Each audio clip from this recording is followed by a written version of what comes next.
देखो मैं ले आई हूँ। क्या तुम्हें नहीं लगता कि इन कमरों में खिड़कियां थोड़ी अजीब जगह पर है? मैंने उन्हें कहा भी था कि इन्हें यहाँ पर शिफ्ट कर देना चाहिए, मगर ऐसा लगता है कि वो भूल गए। शायद मुझे उन्हें याद दिलाना पड़ेगा।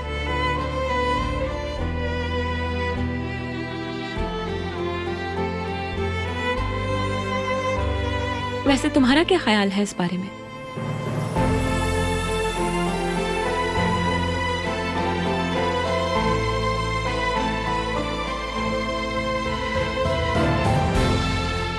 हाँ, मैं भी यही सोच रहा था।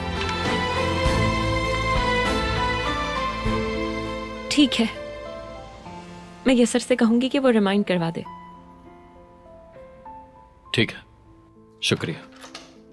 कहाँ जा रही हो मरजान? मैंने चाय मंगवाई थी तुम्हारे लिए।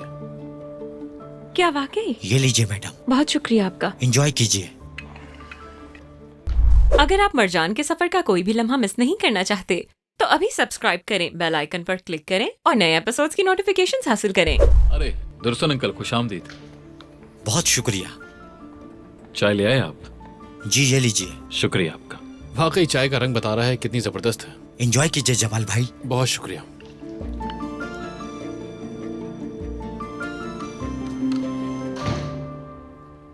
नेजर के साथ बहुत अच्छा किया तुमने। हाँ, जल्द जवाब मिल जाएगा उसे। हाँ बिल्कुल ऐसा ही है। उसने सारी जिम्मेदारी हैदर पे डाल दी है और उसने इतनी आसानी से ये सब मान लिया, मुझे यकीन नहीं आ रहा। रंगे हाथों पकड़े जा चुके थे इसलिए, लेकिन नुकसान दोनों को उठाना होगा। और वो कैसे? हैदर और नाजिर को एक दूसरे के खिलाफ कर देते। सुनने में तो बहुत अच्छा लगता है।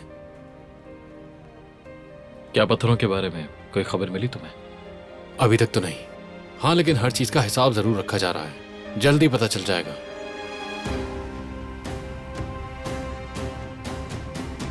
अच्छा, खैर मरजान ने क्या कहा जब उसे मालूम हुआ कि सबके पीछे उसके बाप का हाथ है?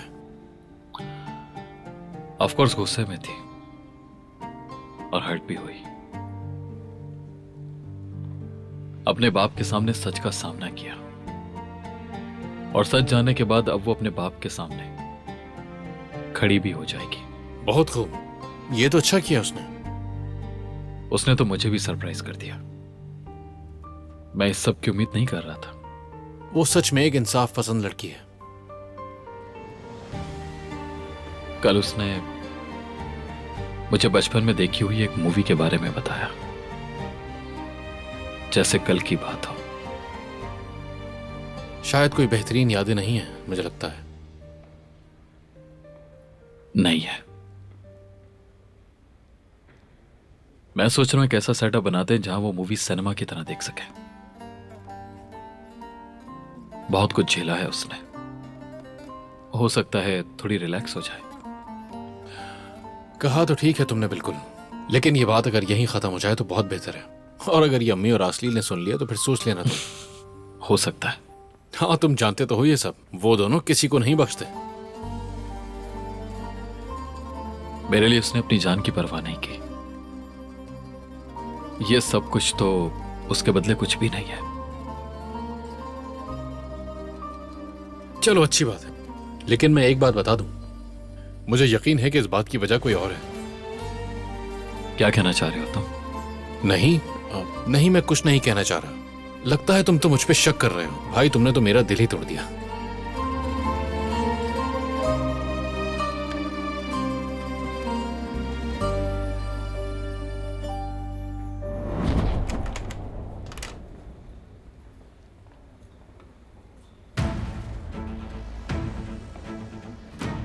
बात सुनो नजर, मैंने तुमसे बात करनी है। क्या बात करनी है? क्या हुआ, मुंह क्यों लटका हुआ है? आपको तो खुशी मनानी चाहिए। मेरी डील हो चुकी है। जैसा ही बायर मुझे पैसा देगा मैं आपको आपका हिस्सा दे दूंगा। जो तुम समझ रहे हो ऐसा नहीं है, बल्कि मैं तो डील में तब्दीली करना चाहता हूं। क्या? मुझे आधा हिस्सा चाहिए तुमसे। क्या कहा? आधा हिस्सा चाहिए? वो क्यों? जो कुछ तुमने मुझसे करने को कहा उसमें नुकसान मेरा ही हुआ है। उस आग में सिर्फ मैं ही जला हूं। तुम्हारी वजह से मेरी बेटी आतिश के बजाय मेरे खिलाफ हो गई। जिस बेटी पे मैं फख्र करता था वो आज मेरे दुश्मन का साथ दे रही है सिर्फ तुम्हारी वजह से। इसलिए इसकी कीमत चुकानी होगी तुम्हें। मेरा नुकसान ज्यादा हुआ तो कीमत भी ज्यादा होगी। तुम अपने वादे से मुकर रहे हो हैदर इल्दिरिम। बिल्कुल नहीं, मैंने तो सिर्फ अपना हक मांगा है, और फिर इसमें बुराई क्या। वैसे मैं तो सब खो चुका हूं। सोचो जब मरजान सच जाने की तो तुम्हारे साथ, यकीनन वो तुम्हारी शक्ल भी देखना गवारा नहीं करेगी और यकीनन तुम्हें भूलना पड़ेगा उसे। सोच समझ कर फैसला लेना है तुम्हें, ज्यादा देर मत करना। रुक जाओ। ठीक है, पैसे मिलते ही तुम्हें तुम्हारा आधा हिस्सा मिल जाएगा, लेकिन इस बात को कभी मेरे खिलाफ इस्तेमाल नहीं करोगे, वरना जो कुछ होगा तुम्हारे लिए अच्छा नहीं होगा। मंजूर है मुझे।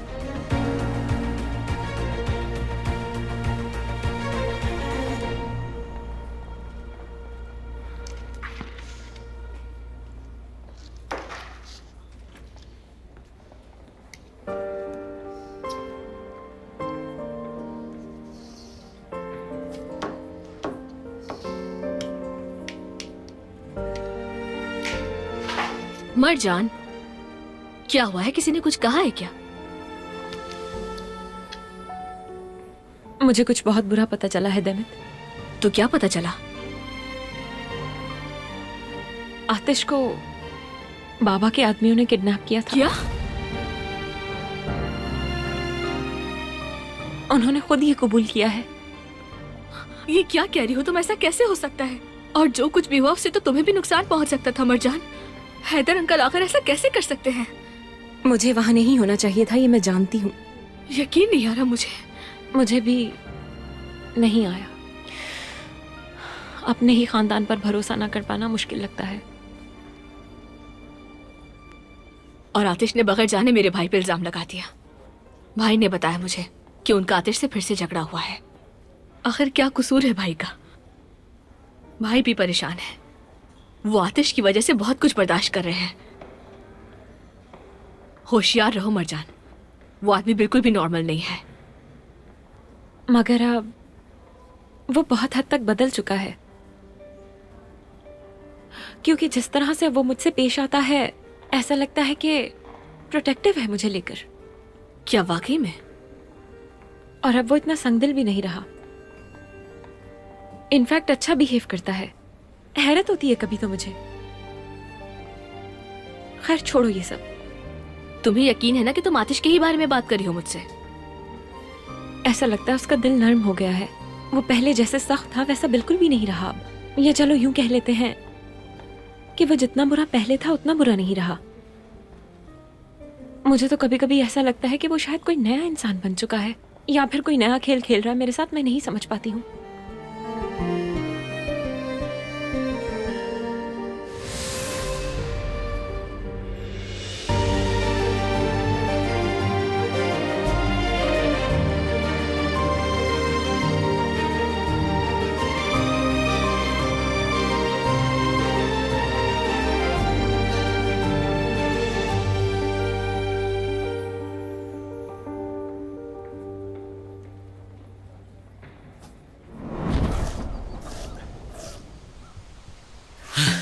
अरे यार, मैं इन्हें इकट्ठा करता हूँ और हवा इन्हें बिखेर देती है।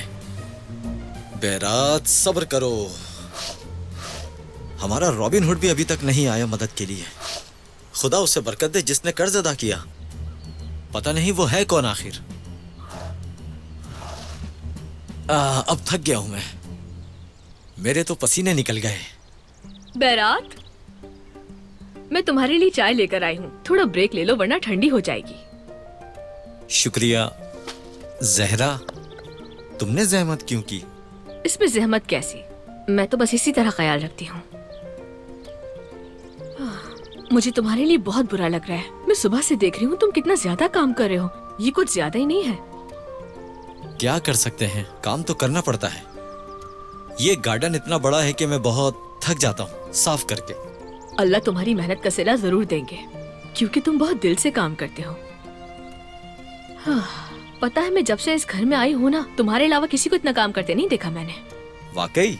हाँ बिल्कुल, तुम नहीं होते तो ये गार्डन रेगिस्तान बन जाता। हाँ बिल्कुल, रेगिस्तान बन जाता ये। चलो अब तुम अपना काम करो, मुझे भी बहुत सारे काम करने हैं। ये खाओ। एक ले लेता हूं मैं। बहुत शुक्रिया। अरे कोई बात नहीं, दिन अच्छा गुजरे। तुम्हारा भी शुक्रिया।